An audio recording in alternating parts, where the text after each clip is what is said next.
I dedicated my life to the study of fencing. So the next time we meet, I will not fail. I will go up to the six-fingered man and say, hello. My name is Inigo Montoya. You killed my father. Prepare to die. You've done nothing but study swordplay. More pursued than a study lately. You see, I cannot find him. It's been 20 years now. I started to lose confidence. I just work for Ficina to pay the bills. It's not a lot of money in revenge. I'm Chris Hill. Thanks for being here on Money Unplugged's first birthday. That's right.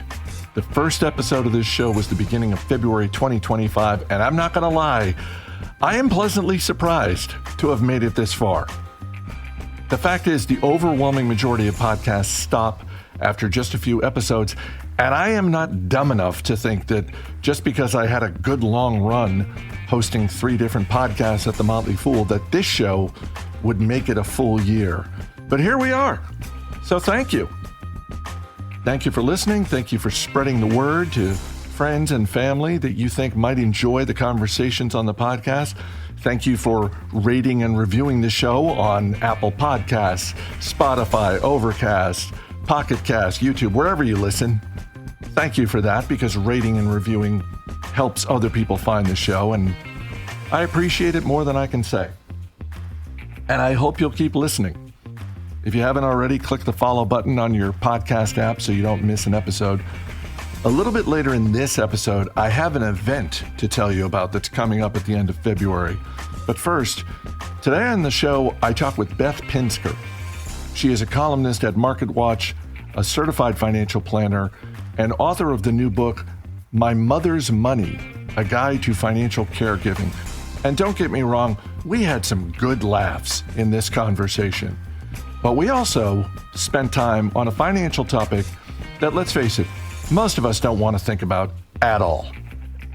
It is the end of life stuff. And the reason it's important, and the reason she wrote this great book, is because it's complicated and it requires more paperwork than any of us would prefer. And what's great about her book, I mean, there are a bunch of great things about the book, but I think especially great, is that it ends with a resource guide of everything a person needs when it comes to dealing with, typically an aging parent at the end of their life. And before that, one of the things we talk about is the importance of spending the time and taking care of this stuff before it's too late. All right, enough from me. Let's get into it with Beth Pinsker.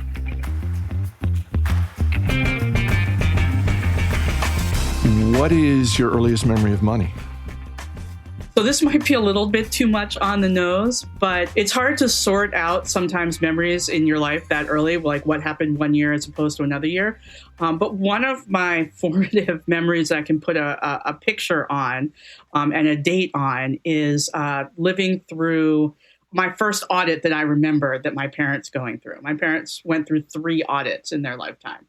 And this was because my father was a college professor and would take a sabbatical every couple of years. And when you take a sabbatical, your salary gets cut dramatically. And then you have all this freelance income and freelance expenses, which used to throw a red flag in a much bigger way for the IRS back in those days. So my mom handled all the finances in the family. My father was an English professor, and it came with all of the accoutrements of what you would think an English professor is like in real life. Leather patches on the elbows, right, and a complete lack of practicality for any human adult task. So my mom took care of everything, and that meant the taxes and the finances and the audits. And so when I was 7, we went to New Mexico for the year from Lancaster, and when we came back, we got audited. So that next tax year, I was 8, and my mom. When you get audited, it's scary, right? That's not a thing that normal people have to go through, and you are terrified. And my mom had already been through one at that point. So she knew, and she was ready, and she was armed to the teeth with every piece of data that she could have. But it took over a good portion of our life. when she got audited. And it made me, to be honest, like it has to be something in me that was interested in that sort of thing to begin with, because my brother doesn't remember any of this stuff and he was older than me. So like it was formative to me, but not maybe necessarily formative to everybody in the household because my father could care less also. But for me and my mom, it was a core thing that was happening. And then when it happened again after that, I was with her trying to help. The next one happened when I was 14. So 7 years later, we got audited again. Now I do taxes every Monday for old people in my neighborhood through a volunteer organization. And there's got to be some through line there that connects those two things. I'm sure there is a through line, and I'm sure we're going to get to that. I am thinking, though, that had to have been incredibly stressful. Clearly it was for your mom, even though she had been through it once before. But audit, when I hear tax audit, and fairly or unfairly, I just automatically assume something is wrong there. I know everyone is innocent and is supposed to be innocent until proven guilty, but you hear someone's being audited, I think the natural reaction is like, what's going on there?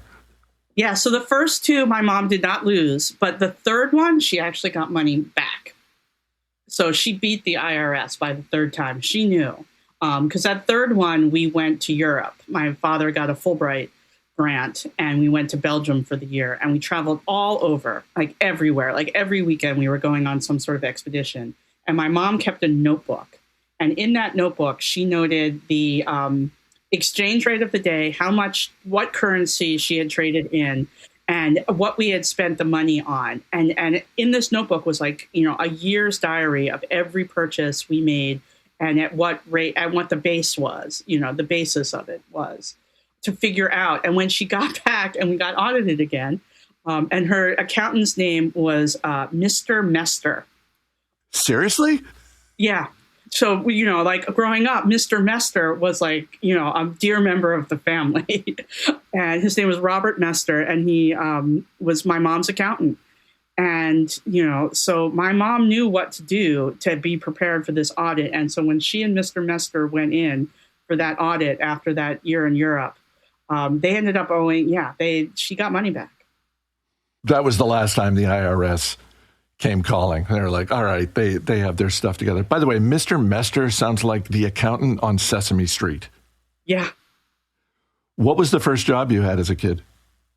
So the first job I had as a kid was, we had a beach house in New Jersey, and my mom grew up in Atlantic City, New Jersey.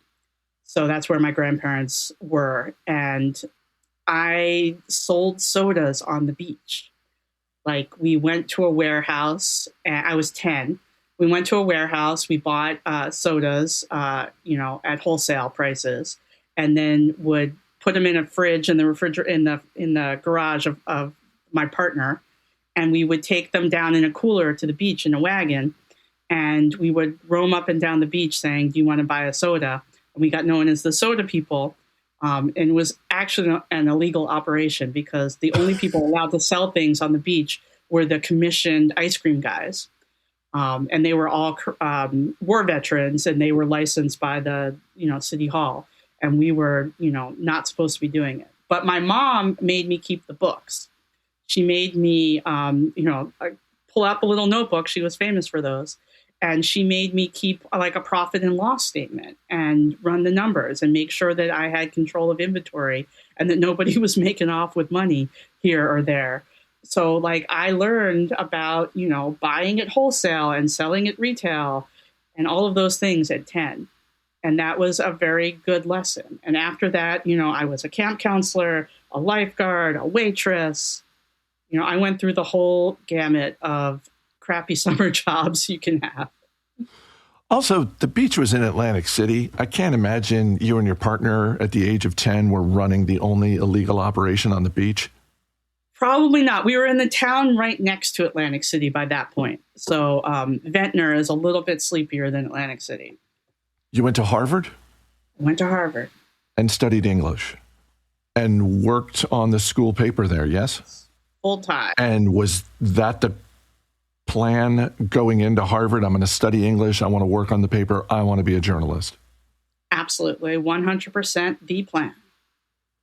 How old were you when you knew that? There aren't a lot of people who go into college and therefore they have figured out by high school, they know exactly what they want to do. Yeah, I drive my kids crazy because they can't figure out what they want to do, and it bothers them. They're like, "Well, I don't know what I want to do with my life." I'm like, "You're young. You're not supposed to know what you're going to do with your life." But they're like, "You did." I knew when I was like 7 years old that I wanted to be a journalist. I was one of those kids who used to make fake newspapers in the basement, and hand them out to all the relatives and stuff like that. Joined the first paper I could, which was in high school. My junior high paper had gone defunct right before I got there. And so I did a fake junior high paper. And then in high school, I joined the paper. And that was what I wanted to do. That was everything to me. When you graduated, where does the journalism, or not the journalism degree, but the journalism experience at the Harvard Crimson and a Harvard degree, where does that take you? I became a film critic. I became first just sort of an entertainment journalist. My first internship was at The Late Show with David Letterman. Nice. And after that, I did a summer at Entertainment Weekly magazine. And from there, I got a job there and, worked my way through. By the time I was 23, I was a film critic at the Dallas Morning News. And I went there intending to be the junior film critic because I was 23. But the senior film critic, about 3 or 4 months into my tenure there in Dallas, had a heart attack and never came back. So then I was the remaining, I wouldn't call myself the senior film critic. I was the remaining film critic. And so, yeah, there I was at 23, film critic of a big city paper. And I went to film festivals and Oscars and all sorts of things and had just a blast, but did not love living in Texas. So I came back to New York and freelanced for a long bit and then made my way through the universe. So how does the financial industry come into your life as a journalist? Because I can understand not wanting to live in any particular city in America, but Dallas Morning News is a big paper. You've got a lot of experience at a young age, and there's a version in the multiverse where you just parlay that into another film critic job in a city that you do want to live in. Yeah, I tried that. And it didn't sit well with me. I didn't, get I don't know. If you could figure out why I turned out the way I did, I would love to hear that psychoanalysis. I have no idea how I ended up where I am today, but I just slowly got more serious over time. And by the time, I remember the last time I went to Sundance was before my first kid. And there's just sort of, nothing you can do about going to Sundance when you're, like the next year came around and I was heavily pregnant. I was like, I can't go to Sundance. I guess now it'll be in Boulder. That might be a little bit easier. But Park City, back in the day, you're not schlepping up and down those hills in the snow, with a big belly. So maybe I got glass ceilinged out, mommy tracked a little bit. But, it stuck. Like these lessons from my mom and this interest in finance comes naturally to me. And it's probably what I should have been doing all along.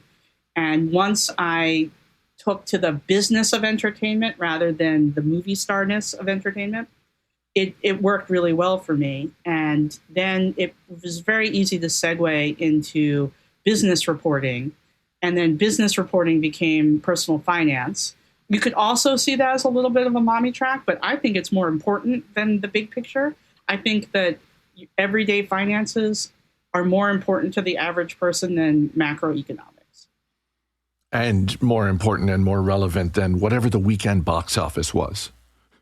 Exactly. So I actually feel like I go into every day helping people, and that makes me feel a lot better than reporting on the latest celebrity divorce. So I'm happy with my choices. And the idea of becoming a certified financial planner and passing all the tests, like I passed the Series 7 test, I never ever in a million years would have thought I could pass any of these tests. I was not a math person. I didn't take any economics classes in college. I didn't have any interest in it in a formal way, until probably, 15 years ago. And so the idea that I could pass tests like that are hard, those are hard tests. Those are not easy things. I didn't know I had the capacity for that. That wasn't something that I thought I could do. But once I started studying, it all just sort of clicked in my brain and I was able to understand it. And I think I brought some of my storytelling brain and some of my journalism brain into that process so that it's not just that I understand the economic concepts, I understand how people are affected by those economic concepts. I understand what it means to a real person's life in a very practical way. And so I think I'm able to translate some of that stuff that's really hard for people to understand, like taxes and insurance and retirement planning and Monte Carlo simulations and all of that. I'm able to put it into terms that matter to people, which is what I'm trying to do. And some of that is because the math is complicated, the concepts are complicated, taxes certainly are convoluted and complicated, but some of it, I'm sure you've, and I know you've written about this, certainly in your recent book, some of it is emotional. And I before we get to the speed run, I did want to ask you about this because, under the umbrella of financial life events, I think there are things that even if you haven't gone through it, you can sort of imagine what are the steps involved financially to deal with this. Before you get married to someone, you can sort of imagine like, okay, we're going to probably get a joint checking account, all that sort of thing. Same for having a baby, same for planning for your kid to go to college. You may not know exactly step by step, but you know the general direction. Dealing with the death of a parent and sort of the finances around that, I think that's one of those things that there's the emotional part, like no one wants to think about it. On an emotional level, it's scary. And that leads to people being ignorant about it. But also, and you and I were talking a little bit about this before we started recording, until you've gone through the process yourself of trying to settle accounts, dealing with banks, proving that you have the legal right to do all of this, you really have no idea what you're in for. No, it's scary. And the thing that financial planners are good at is doing the math and helping you make a concrete, rational, good decision.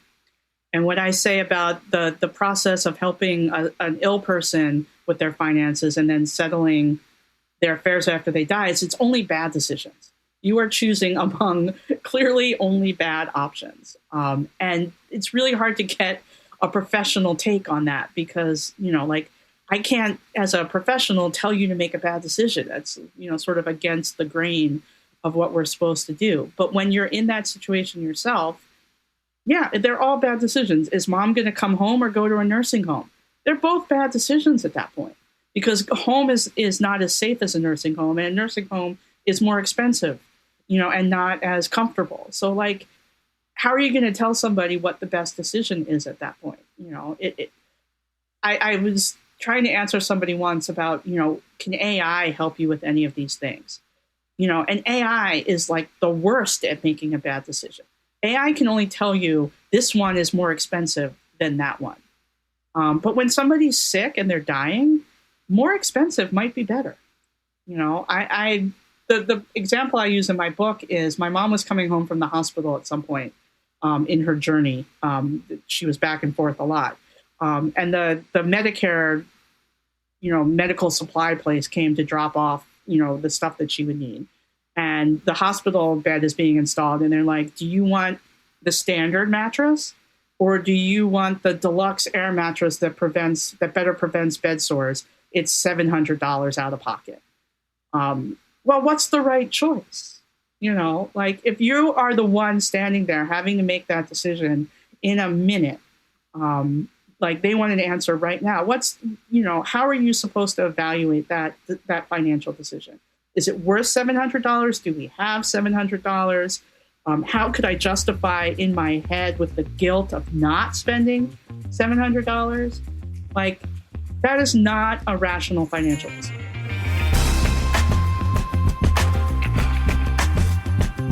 February 28th. Saturday, February 28th. Save the date, people.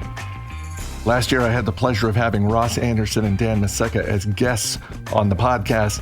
They are certified financial planners and hosts of their own weekly show, Check Your Balances. I have been a regular listener of that show since it launched in 2021. And on Saturday, February 28th, they are going to be doing a live recording at the Crooked Crab Brewery in Maryland. Doors open at noon, the show starts at 1, and it is free to attend. I'm going to be there, and if you live in the Washington, D.C. area, I hope you'll come out as well, because those guys do a great show. And again, it's free to attend. You know, if you want one of the fabulous beers that they make at the Crooked Crab Brewery, plan accordingly. Also, they have their own brick oven pizza that they make right there on the premises. So I'll be partaking of that. Ross and Dan do a great podcast. Again, I've been listening since 2021. That's why I'm going. Saturday, February 28th, the Crooked Crab Brewery in Maryland. I could tell you the address, but let's face it, you're just going to look it up on your phone anyway. So go ahead and do that. It's a free show, and if you like talking about money, drinking beer, and eating pizza, this is about as good as it gets. So I'll see you there. All right, let's get back to Beth. Another thing you and I talked about before we started recording, I probably should have hit record sooner, is just, you know, when a parent dies and you are sort of collecting the assets from the estate and sort of going through all that process, one of the things that you wrote about this in your book. I experienced a version of this, although not quite as difficult as the one you write about in your book. Just the whole idea of you're going to the bank, you've got the death certificate, which has a new name now, and I'm like, it's a death certificate, that's fine, you know. And you just run into these people who are, you know, maybe they're just trying to do their jobs, but the system is set up in such a way where they say, well, I can't give that to you. And you're like, I have the power of attorney documents. I have all the right documents. And they're like, yeah, we still can't do it. And it's among the most maddening things possible.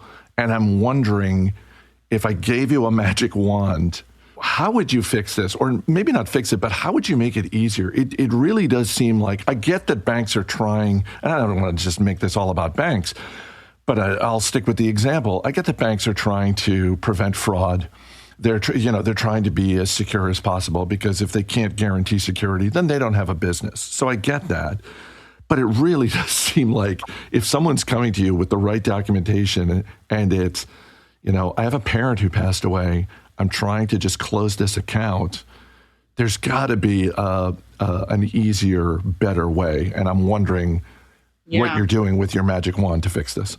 With my magic wand, I would want people to understand that there are two distinct parts of this: before somebody dies and after somebody dies. And maybe one of the magic wand things would be that, you know, you somehow fix that. But legally, right now, there's this brick wall that goes up when somebody dies. And one set of paperwork covers the before and one set of paperwork covers the after. So you just mentioned like power of attorney. Your power of attorney is good on the alive side, but completely useless on the dead side.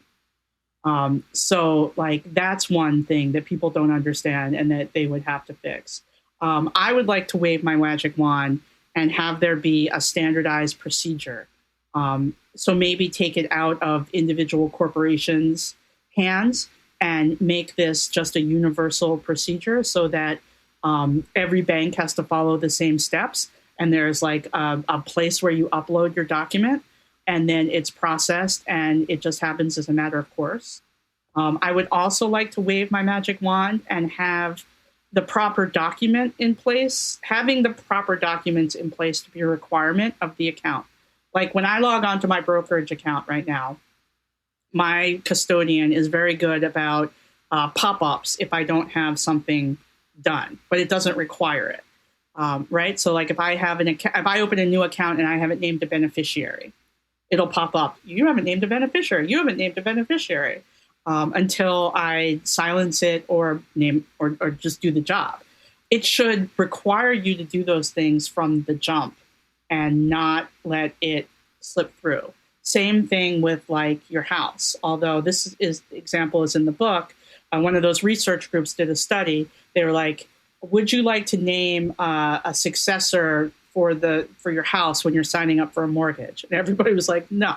When we are signing up for a mortgage, we have enough on our plates. But when you have a child or buy a house or have any sort of major life event like that, you should be required at the very start to name what's going to happen to that, whatever, that entity, if you should die or get sick. So like if you have a child, you should be automatically required to name a guardian for them if something should happen to you, and not let that sort of slip through the cracks as 90% of people do.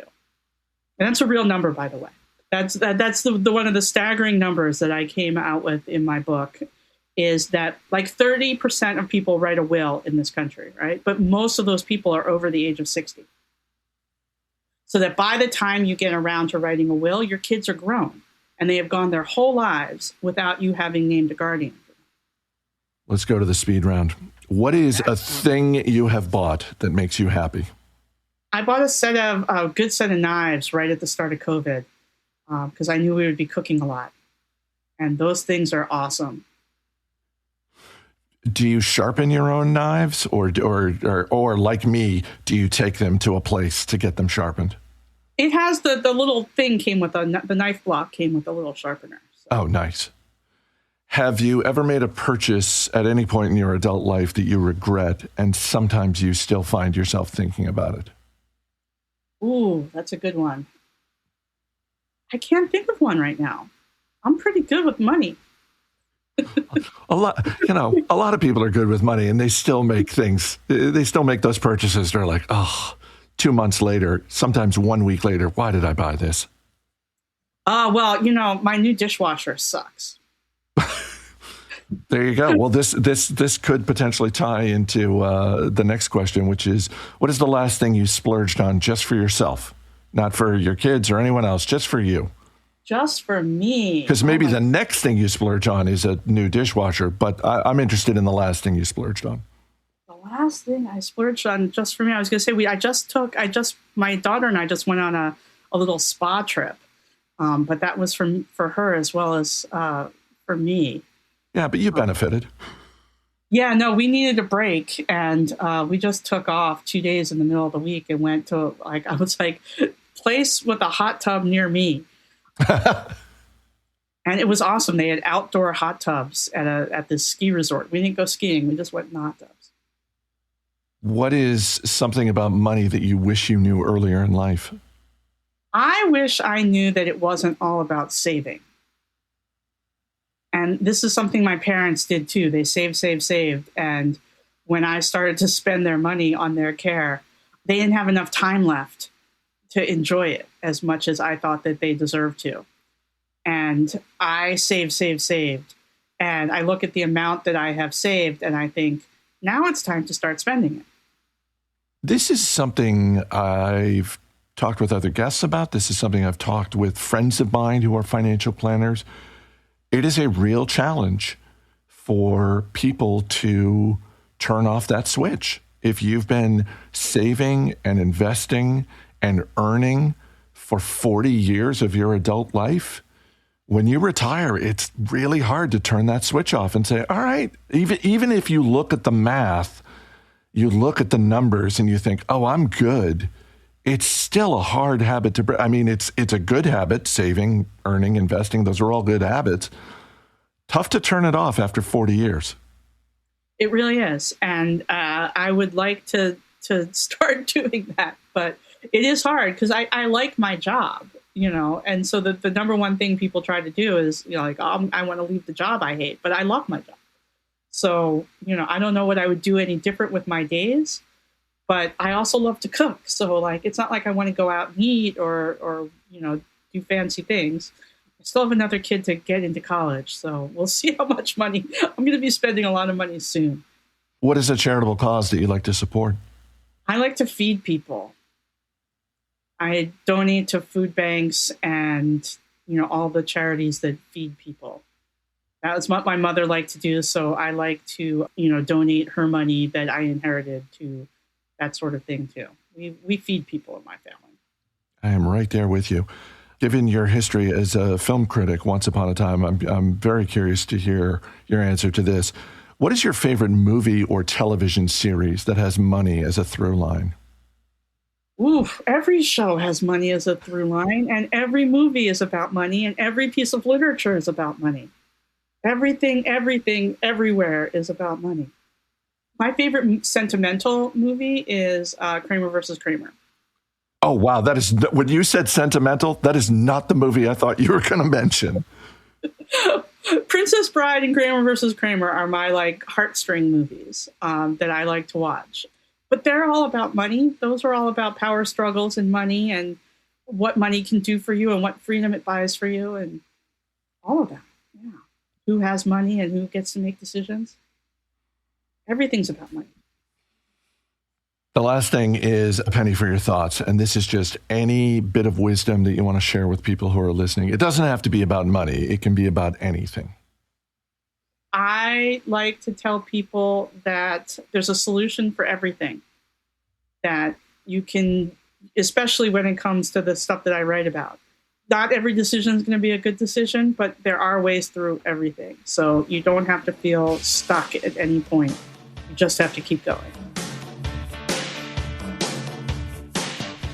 My Mother's Money, a guide to financial caregiving, is available now. Get it at your local bookstore, or if there's too much winter outside your door right now, you can find it by going to her website, which is bethpinsker.com. Nice and easy. The link is in the show notes.